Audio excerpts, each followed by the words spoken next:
નમસ્કાર દોસ્તો, આજની પ્રસંગ કથા એ ભારતીય સંગીતના ઘરેણા સમા સ્વર સામગ્રી સ્વર્ગીય લતા મંગેશકર અને દર્દીલો અવાજ એટલે મુકેશ, આ બંનેના જીવન સાથે જોડાયેલી એક સરસ મજાની પ્રાસંગિકતા છે.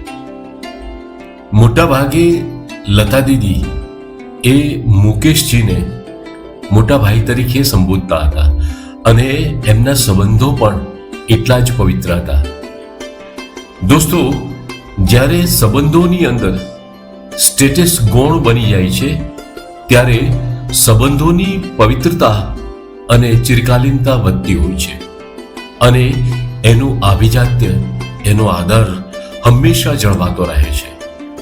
એક સમયની વાત છે જ્યારે લતા મંગેશકર અને મુકેશજીનું એક સંયુક્ત ગીત હતું. એ ડ્યુટ પરફોર્મન્સની અંદર લતાજી અને મુકેશ સ્ટુડિયોની અંદર સાથે પરફોર્મન્સ કરવા જાય છે. એમનું રેકોર્ડિંગ ચાલુ હોય છે. એ સમયે લતા મંગેશકરનો ચાર્જ, એમની ગાવાની ફી ઘણી ઊંચી હતી, પરંતુ જ્યારે એમના ગીતના બદલામાં જ્યારે ફિલ્મ નિર્માતા કે દિગ્દર્શક એમને પૈસાનું કવર આપતા ત્યારે હંમેશા એ ₹1 ઓછો લેતા. એની પાછળનો એ ₹1 જે રહસ્ય હતું એ અદ્ભુત હતું. લતાજી એ એટલા માટે ₹1 ઓછું લેતા કારણ કે ડ્યુટ ગીતની અંદર મુકેશજીને જે ગીત ગાવાની ફી ચૂકવવામાં આવે એની કરતા લતા મંગેશકર ₹1 હંમેશાના માટે ઓછો લેતા.